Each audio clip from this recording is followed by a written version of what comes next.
The San Antonio Fire Department is implementing a new fire station alerting system. We're here today to talk with Deputy Chief Rodney Hitzfelder about this new system. Hello, Chief Hitzfelder. Hello, Melissa. Chief Hitzfelder, the San Antonio Fire Department is implementing a new fire station alerting system. How does this new system work? This system has many different parts and facets of it that we will be able to utilize to reduce response times, get our firefighters out to response scenes quicker, give them better information before they get there, and also reduce some stress on our people. So it's a multifaceted piece of equipment and system that we'll be putting in each fire station. So there are several pieces that work together to produce clearer communications. Each piece has its benefits. This system will utilize a computer-generated voice dispatch. Why is this necessary? Well, that's a good place to start. Let's talk about the computer voice-generated dispatch.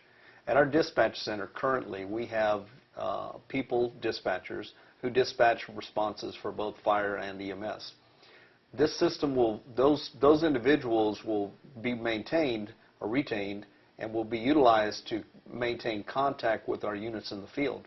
However, we're going to be able, with this system, be able to generate a computer voice out of the computer-aided dispatch system that will give the firefighters and the paramedics the information they need as far as where the response is, what type of response it is, any other specific critical information they need, which units need to respond, and it will do it in a clear, concise, and specific voice that we choose, and we'll do that repetitively each time a dispatch goes out.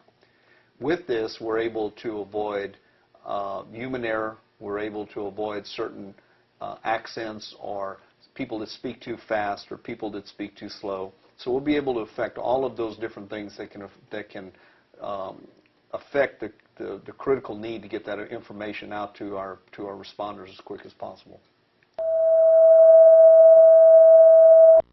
Engine 25, Ladder 25.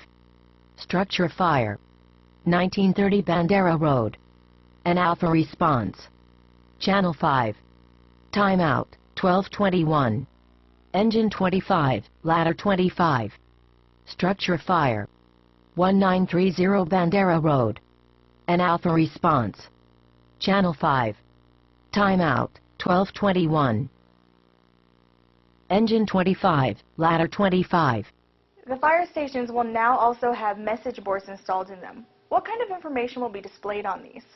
After the computer voice generation goes over the speakers that we normally have, there's a couple of different things that happen.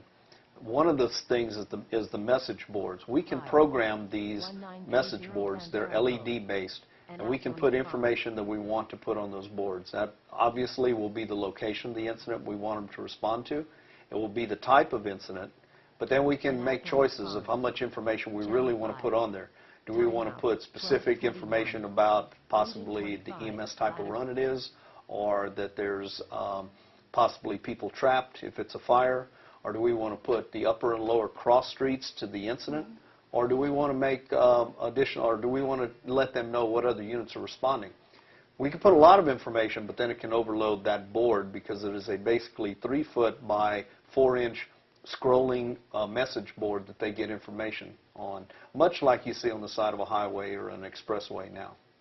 There will also be new speakers in the fire stations that will have red LED lights on them. What's the difference between red lights and white lights? Well, there are no lights in any speakers at this time. What we're doing is replacing specific areas with speakers that have the red LED lights. When the CAD system sends out a dispatch, which will be the voice, the computer-generated voice, which will come over the speaker, if your unit, if your engine, truck, or EMS unit, or whatever is part of the complement that needs to respond, those LED lights, first of all, a low tone will come over, not a loud blast that many of us have been used to for many years. A low tone will come over, and then the red LED lights will start to ramp up. They'll start to get brighter and brighter. The red lights are utilized so that we, first of all, don't produce night blindness. We don't startle the firefighters as badly as white lights coming on. And they're able to give just enough light within a room or a dorm to be able to see what they need to be able to get dressed, to be able to make their way to an exit so that they can respond, all of those type of things. But they're much easier on the firefighter than is a white light, a glaring light, and a loud tone.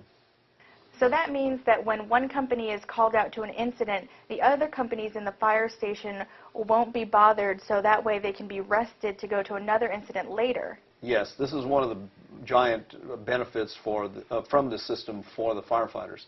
Only the units that are required to respond will hear these dispatches. So if, for example, if we have a large station where we have an engine company, a truck company, an EMS unit, and a battalion chief, if there's a response that requires the truck company, the dorm or the rooms that have the truck company members will be the only ones to hear that dispatch once we're able to put a full, complete system in. Our initial purchase, by the way, does not give us everything that we need to outfit all 51 fire stations, but we will be working towards fully complementing these stations. So, for example, that example of a truck company going out, if you have an EMS unit that has been very busy and it's 3 o'clock in the morning and they've been working very hard, they don't need to hear that a truck company is going out to a type of response that they don't need to respond to. So the same thing works for an engine company or a battalion chief or anything else. So it isolates or only calls out the units that you need for that type of response. There is also a piece called the G2 ATX Station Controller. What does this piece do? The G2 ATX controller is the brain for the station. It's called the station controller. That's where the information comes from the gateways that are at our dispatch center, and that's what converts that electronic signal back into voice. It also differentiates which speakers to alert, which lights to ramp up, what message to put onto the message boards, and also has a display screen, which we worked with the manufacturer to be another conduit to be able to read information off of. That generally is going to be what we refer to in San Antonio as our Joker stand, where we get some of our information, and that has enough display area to put additional information on that may be useful to our responders. There are several pieces to this system, and it sounds very complicated. How soon will it be in place, and when will it be functional? We are working right now to do the installs and are almost finished as of December 1st, installing all of the basic equipment in the station. The gateways have been installed at our dispatch center, so most of the equipment is there. The interface that is required to our legacy CAD system is being completed at this time, and testing will start after the first of the year. We are starting out with the firefighting side because it's a little easier to deal with because we're not alerting mobile radios yet, walkie-talkies. However, and our next step, which I haven't talked about yet, is the ability to also alert not just stations, not just speakers in stations, but actually go into the radio system and unit by unit alert their radios through this CAD system when they specifically have that. Probably only one other small city in the country has that capability right now. How do you hope this will impact